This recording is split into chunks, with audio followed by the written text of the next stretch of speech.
Aku mau mulai dari satu hal yang mungkin familiar, tapi jarang dibahas. Seringnya, keputusan paling mahal seorang owner itu bukan salah strategi, atau salah harga, atau salah rekrut. Keputusan paling mahal itu ketika kita memelihara orang yang salah. Dan yang bikin semakin bahaya, orang yang salah itu bukan orang yang toksik, bukan yang mencuri, ataupun bukan yang sering bikin masalah besar. Justru orang yang kelihatannya aman, baik, anaknya sopan, nurut, nggak sering bikin drama. Tapi tanpa kita sadari, orang itu membuat bisnis kita semakin terhambat.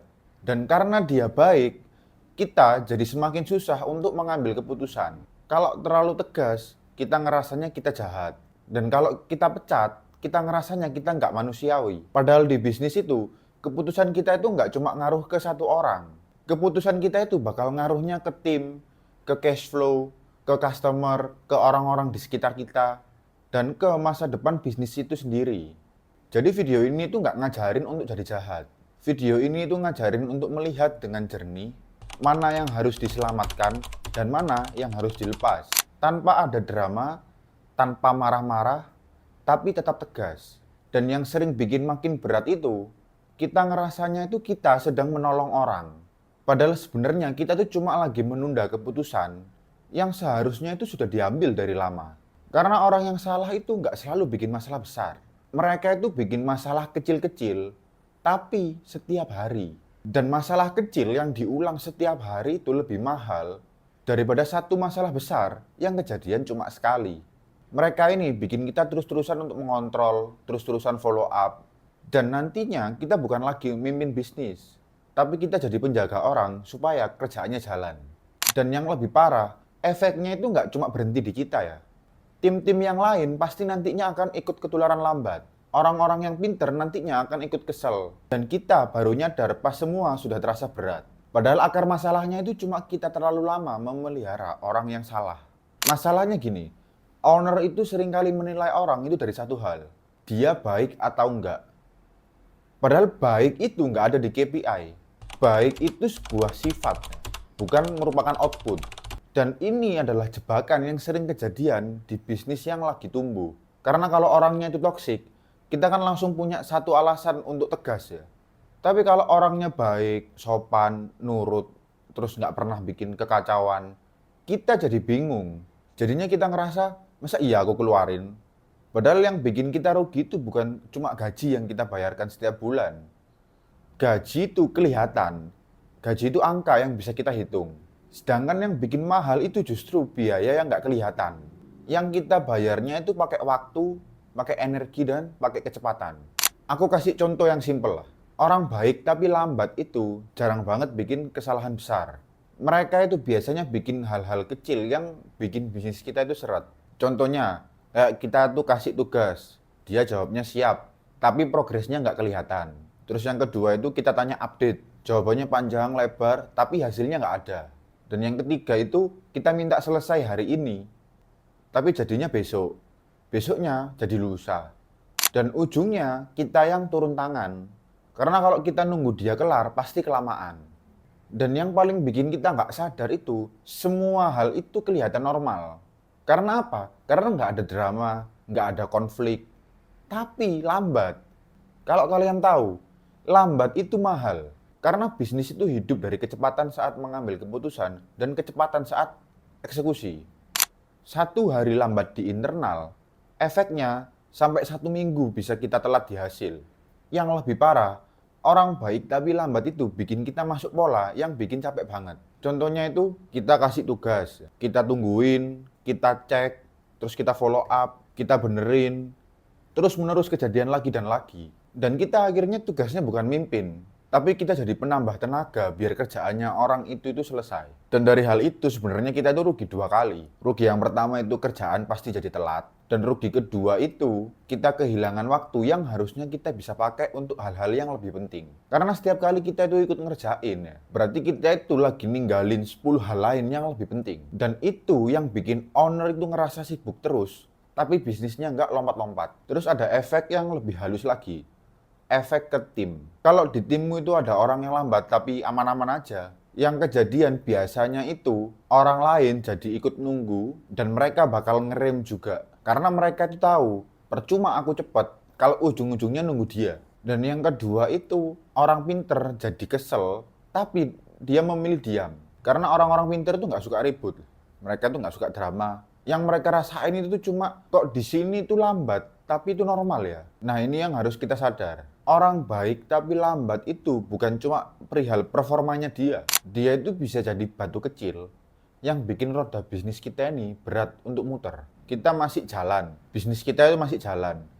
Tapi kok seret ya, bisnis kita ini masih hidup, tapi kok ngos-ngosan. Di situ kita itu sering salah diagnosa. Kita pikir itu tuh yang kurang itu iklan, atau kurang produk, atau kurang strategi. Padahal penyebab sebenarnya itu kecepatan internal kamu itu turun karena kamu mau melihara orang yang salah. Jadi poinnya itu bukan dia orang baik atau enggak. Poinnya itu dia bikin bisnismu tambah berat atau tambah ringan. Dia bikin kamu makin kosong atau makin penuh. Sekarang kita masuk ke bagian yang paling sering ngejebak owner. Dan ini bukan cuma soal bisnis, tapi soal psikologi. Kenapa owner itu susah banget lepas dari orang baik tapi lambat? Karena ada rasa bersalah. Rasa bersalah itu munculnya halus. Dan yang bikin bahaya, rasa bersalah itu sering menyamar jadi kedewasaan. Kita merasa kita itu lagi jadi pemimpin yang pengertian, pemimpin yang sabar. Padahal terkadang kita itu bukan sabar. Kita itu lagi menghindari konflik. Karena keputusan kayak gini itu berat ya. Bukan karena kita nggak tahu jawabannya. Seringkali kita itu tahu, tapi kita tuh nggak mau menanggung rasa nggak enaknya. Dan dari situ, otak kita itu mulai bikin pembenaran. Kita bilang, nanti aja dulu, masih bisa dibina. Padahal sudah berapa kali kita bilang nanti aja dulu. Terus kita bilang, mungkin role-nya salah, coba kita geser aja dulu. Oke, dengan geser itu mungkin bisa jadi benar. Tapi setelah kita geser tetap sama, lalu kita geser lagi, geser lagi. Itu namanya bukan strategi, itu penundaan yang kita bungkus dengan aktivitas. Terus kita bilang, nggak tega karena dia butuh kerja. Nah ini yang paling sering bikin owner itu jatuh. Karena kita lupa satu hal, kantor itu mesin. Dan mesin itu harus jalan. Kalau kita masih pakai rasa kasihan sebagai dasar keputusan, berarti kita itu sedang melakukan sesuatu yang kelihatannya baik, tapi efeknya kejam ke banyak orang. Karena keputusan kita itu bukan cuma tentang dia. Jadi ironisnya, kita itu menahan orang itu supaya kita itu merasa jadi orang baik. Tapi sebenarnya yang kita korbankan secara diam-diam itu adalah keadilan. Dan rasa bersalah yang salah arah itu bisa jadi musuh utama seorang owner. Kadang keputusan paling manusiawi itu bukan mempertahankan orang yang salah, tapi menjaga mesin tetap sehat, supaya orang-orang masih bisa hidup dari situ. Nah sekarang aku mau masuk ke efek yang nggak kelihatan, tapi justru paling mahal. Orang yang baik tapi lambat itu bukan cuma bikin kamu capek, dia bisa jadi racun buat orang-orang pinter di timmu. Kenapa? Karena orang-orang pinter itu biasanya nggak suka ribut, nggak suka drama, tapi mereka itu sensitif sama satu hal, ketidakadilan. Mereka itu bisa terima aturan yang keras, asalkan itu jelas dan berlaku untuk semua. Tapi mereka itu susah terima kalau aturan itu longgar untuk satu orang, tapi ketat untuk orang-orang yang lain. Dan orang baik tapi lambat itu seringkali dilindungi secara tidak sadar oleh owner. Bukan lewat omongan, tapi lewat toleransi. Masalahnya, orang-orang pintar itu lihat semua. Mereka itu ngelihat deadline molor, tapi nggak ada impact. Mereka lihat revisi berulang, tapi tetap dianggap udah usaha. Mereka itu ngelihat masalah yang sama, kejadian lagi, dan ditutup dengan kalimat yang sama, gak apa-apa. Dan dari situ, akhirnya muncullah pemikiran-pemikiran dari orang-orang ini. Ini yang bahaya. Kerusakan budaya itu seringkali bukan dimulai dari orang-orang yang salah, tapi dari orang-orang yang pinter, tapi berhenti peduli. Awalnya mereka itu masih bantu nutupin, dan sebagai owner, kita itu seneng, karena kita mikirnya itu tim kita itu solid. Padahal yang terjadi, orang pintermu ini sedang jadi penyangga buat kelemahan sistem. Kalau itu dibiarkan terus-menerus, ada dua ending yang sering terjadi. Ending yang pertama itu orang pintar itu berubah. Mereka bakal jadi dingin, mereka stop inisiatif, dan mereka jadi sekedar kerja. Dan ending kedua, mereka itu bakal cabut. Dan ini yang sering kejadian. Mereka itu nggak bakal debat, nggak bakal bikin drama. Dan kita biasanya kaget, kok dia yang pergi ya? Iya, justru karena dia orang pinter, dia tahu nilai waktunya. Dia nggak mau hidup di tempat yang lebih menghargai niat baik daripada output. Itulah kenapa aku bilang orang baik itu bisa jadi racun untuk orang lain. Nah sekarang aku mau kasih kamu 4 kalimat yang sering keluar dari mulut owner. Kelihatannya itu dewasa, kelihatannya itu bijak. Tapi kalau jadi kebiasaan, pelan-pelan bakal jadi ngerusak bisnis. Kalimat pertama itu, nggak apa-apa, dia orangnya baik. Kamu menilai sifat, bukan hasil. Dan begitu itu jadi budaya, orang-orang bakal belajar. Yang penting itu sopan. Performa itu nomor 2. Kalimat kedua itu, nanti juga bisa, tinggal dibimbing. Membimbing itu memang penting. Tapi membimbing yang benar itu ada progres yang kelihatan. Kalau sudah 3 bulan tapi nggak ada progres, itu lebih baik segera ditindak. Kalimat ketiga itu, yang penting ada orangnya dulu. Ini adalah jebakan. Karena posisi kosong itu lebih baik daripada posisi itu diisi orang yang salah. Kosong itu bikin kamu sadar ada gap. Tapi orang salah bikin kamu merasa aman. Padahal kamu cuma menunda sambil bayar revisi dan delay. Kalimat keempat itu, kasihan kalau aku keras. Kasihan itu emosi. Tapi bisnis butuh keputusan yang bisa diulang. Bukan keputusan yang berubah tergantung cerita. Begitu timmu tahu semuanya itu bisa lunak tergantung alasan, yang menang bukan yang berkembang, tapi yang menang yang pinter ngomong. 4 kalimat itu tadi kalau sering keluar, berarti tandanya kamu memimpin pakai perasaan. Dan itu bikin kamu capek, bikin timmu bingung, dan bikin bisnismu lambat. Oke, sekarang biar ini nggak cuma jadi video yang menampar, aku bakal kasih framework yang bisa langsung kamu eksekusi. Masalah terbesar owner itu bukan kurang tegas. Masalah terbesar owner itu halu. Halu dalam artian kamu merasa orang ini tuh masih bisa berubah, masih bisa naik level. Padahal faktanya mereka itu stagnan. Supaya kamu berhenti menilai pakai perasaan, aku pakai 3 tes yang simple. Tes pertama itu, kalau orang itu besok nggak ada, bisnismu bakal hancur atau bakal lega. Kalau jawabannya lega, berarti itu alarm. Karena lega artinya selama ini keberadaannya itu malah bikin jadi beban mental. Tes yang kedua itu, selama 30 hari terakhir ini, dia naik level atau cuma bertahan. Kalau naik level itu kelihatan kok. Dia itu makin cepat, makin rapi, makin mandiri, makin inisiatif, update kerjaan jalan tanpa ditanya. Kalau sudah 30 hari lewat tapi polanya masih sama, itu sudah bukan fase belajar lagi. Tapi memang ritmenya cuma segitu.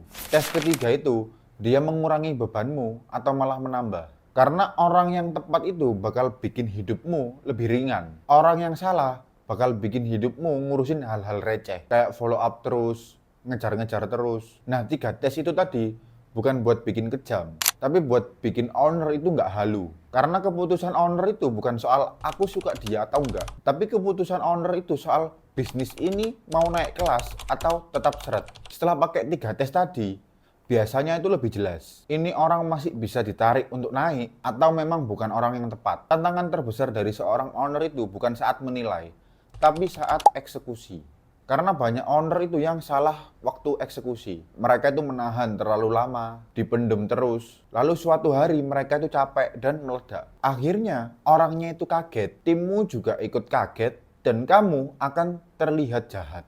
Ada 5 step biar eksekusimu itu bisa rapi. Step 1 itu jangan bahas sifat, tapi bahas output. Jangan mulai dari kamu orangnya gimana. Mulai dari di role ini kita butuh hasil seperti ini. Step kedua, kasih window perbaikan yang fair. Tapi tetap ada angka dan ada deadline. Kamu jangan cuma ngomong, ayo ya diperbaiki. Tapi ngomong, 30 hari ke depan kita ukur 3 hal ini. Kalau naik, kamu bisa lanjut. Kalau enggak, kamu bisa pindah role atau selesai. Step yang ketiga itu, kamu cek dulu orangnya atau role-nya. Orang yang lambat kadang bukan karena bodoh, tapi karena dia salah tempat. Kalau setelah kamu benerin, dia itu naik, berarti problemnya itu di cara kerjanya. Kalau tetap sama, berarti kamu itu harus terima kalau ini tuh batasnya. Step yang keempat itu, kalau setelah window tetap sama, putuskan tanpa marah. Kalimatnya itu simple. Aku bukan nggak suka kamu secara pribadi ya, tapi di role ini kita butuh output yang beda. Step yang kelima itu, tutup dengan fairness dan martabat. Eksekusi tanpa kejam itu bukan berarti lembek. Itu berarti jelas dari awal, ukurannya nyata, dan keputusan diambil tepat waktu. Karena yang benar-benar kejam itu bukan saat memutuskan. Yang kejam itu menahan orang di posisi yang dia nggak bisa menang, sambil kamu itu capek, timmu makin berat, dan bisnismu makin lambat. Aku tutup dengan satu hal, tugasmu sebagai owner itu bukan menyenangkan semua orang. Tugasmu menjaga bisnismu tetap hidup.